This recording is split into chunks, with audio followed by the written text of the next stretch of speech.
What's going on? It's your man, Smooth Man on the mic, back with another episode of the Initiative Podcast, where we get into everything celebrity news, world news, sociology, psychology, and WTF. Let's get it.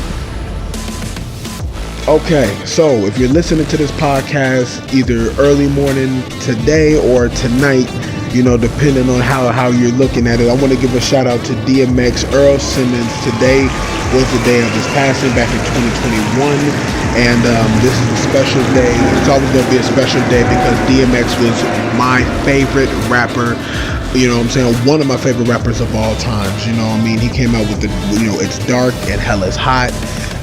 Flesh of My Flesh, Blood of My Blood, and then there was X, the Year of the Dog, Grand Champ, and I mean, those are some of my favorite albums of all time, you know what I'm saying? And we're talking about DMX. He came, early in the game, or 90s and whatnot, gutter, you know what I mean? And he was one of the early on with the raspy rap, you know what I'm saying, out there with Jadakiss and them, you know what I'm saying? And it's just like, I grew up with DMX, I got through a lot of crazy times with his music, let me tell you, you know what I'm saying? And that was the golden age of rap competition and just rap in general, because when you think about DMX's legacy and you think about DMX's class of rap, he was competing out there with Jay-Z, Ludacris, Nelly, Eminem, you know what I mean? Like these are megawatts now, you know what I'm saying, in the game, and they always have been for some time.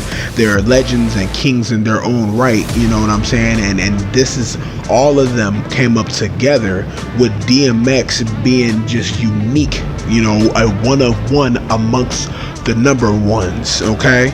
So shout out to DMX, you know what I'm saying? Rest in peace. He's up there, and I know that, you know what I'm saying, he had his trials and tribulations out here on this planet. And one thing though that I did love about his pieces is that he always ended his albums with a prayer.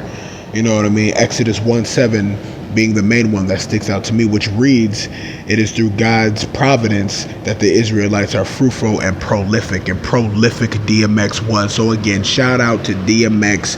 Rest in peace, DMX. And we're moving on. Okay, so we got Barbara Curran.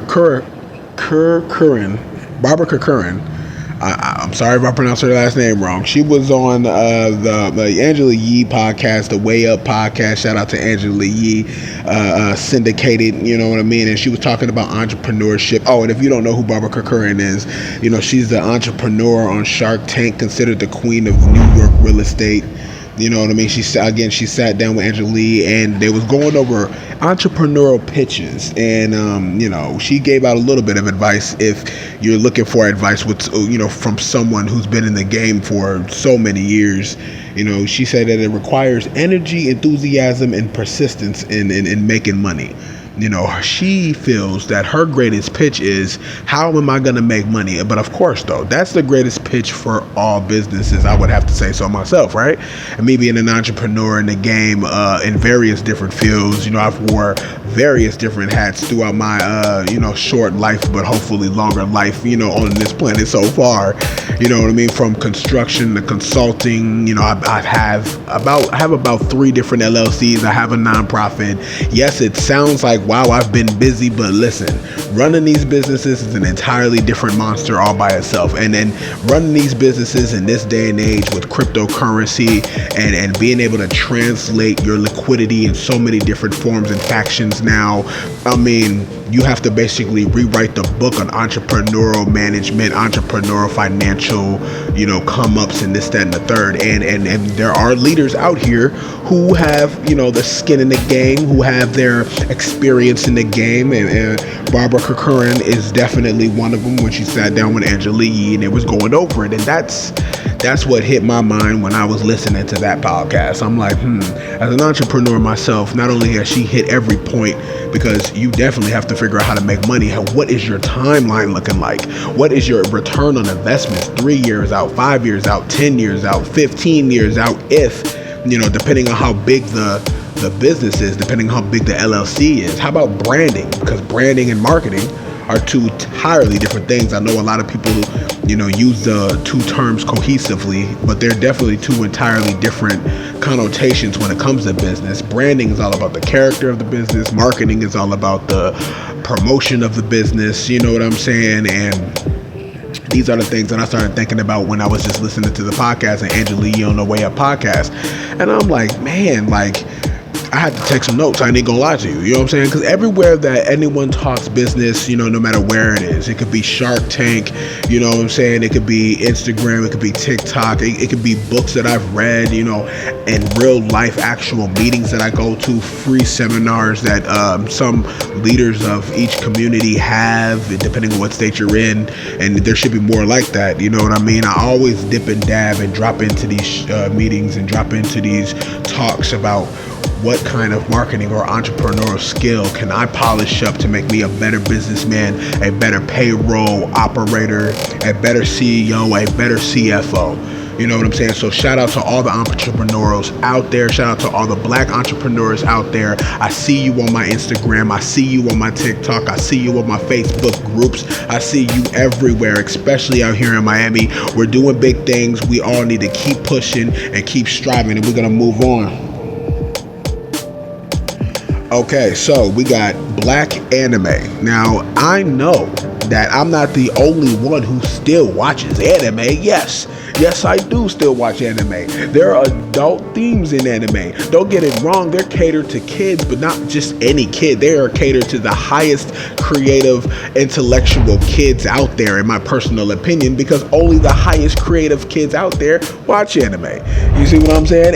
And me, I'm a kid in a adult-sized body, you know what I mean? If you have to have the heart of children to enter the kingdom of heaven, mind you, all right? And no, I'm not reaching for straws. That's real.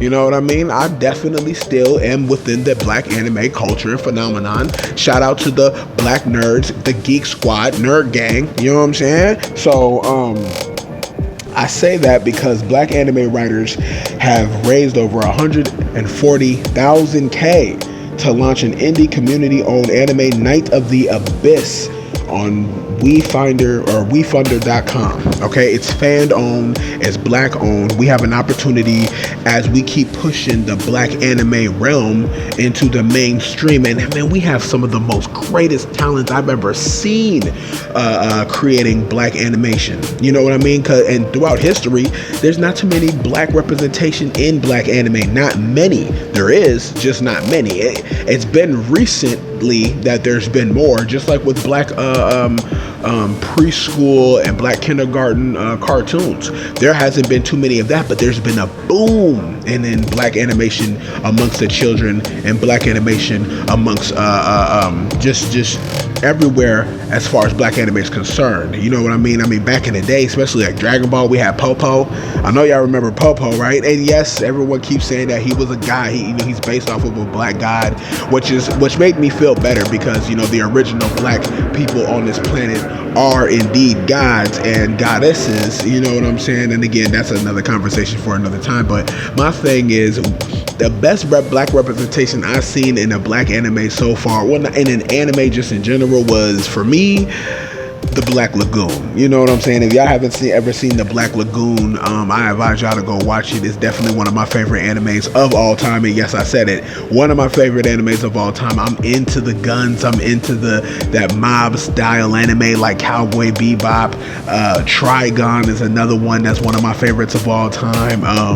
But Dutch in the Black Lagoon, he's this Black dude who has the ability to run a fleet of ships. He has his own naval ship, you know what I'm saying, that he uses to transport between different factions, different mob factions, and this, that, and the third. It's definitely an anime. It's a short anime, so it's not too terribly long. It's probably about as long as Rurouni Kenshin, 26, 28 episodes or so. But I advise everybody to go check that out if you have not checked out Black Lagoon. But just to see Black people in the realm of animation, creating these new anime, this up and coming mangas, and the entire Black anime community worldwide has just been connected. We stay connected. We're continuously coming up with new ideas. one of my favorite people in the anime black community worldwide. I don't know who y'all know who this is. Shout out to Kiki Chia. You know what I mean? She's a fashion designer, a black anime fashion designer for black anime lovers out there worldwide. And she's been doing her thing for a while. Her crew out there in Japan, they've been holding it down. So shout out to the entire community. Let's move forward with more black animation. Let's hit wefunder.com. Let's go ahead and do our fan-owned Night of the Abyss. Let's go ahead and give them some more money. Let's go ahead and raise some more money. Let's keep raising the bar, and we're moving on. Okay, so and just my last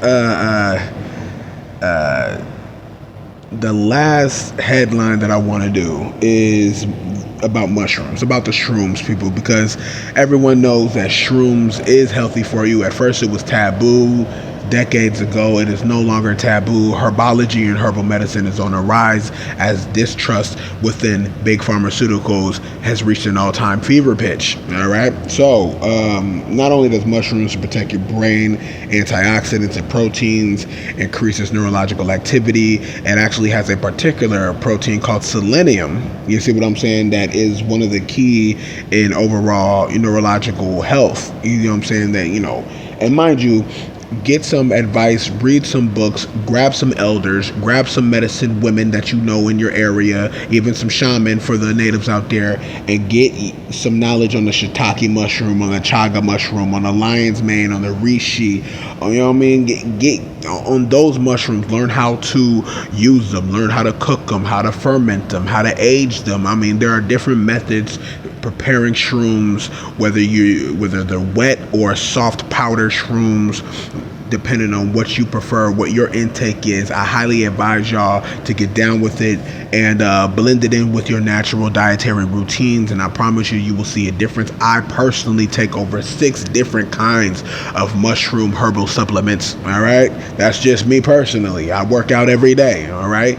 Now, I highly suggest y'all check the Instagram and Facebook and see how I get down. Your boy gets busy. Okay.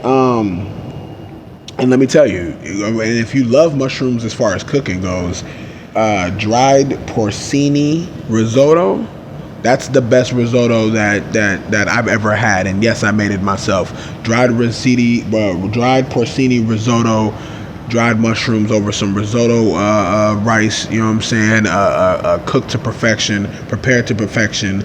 You will not be disappointed, and that's for all the food lovers out there. That's for the would-be chefs out there, you know what I mean, who knows what I'm talking about as far as the flavor of mushrooms, especially when they're cooked the right way. I promise you, you will not be disappointed. And that pretty much rounds up this podcast. I want to thank y'all once again for everyone that's listening, that's tuning into my podcast. You're very much appreciated. And check this out. I got episode 7 on the way, and I will see y'all next time. Let's get it. I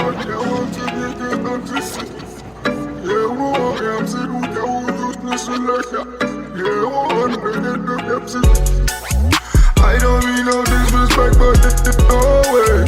I can't listen to you, I do this my own way. This is not a game, no, I don't play. And you wasn't game before, so now it's no way. No way.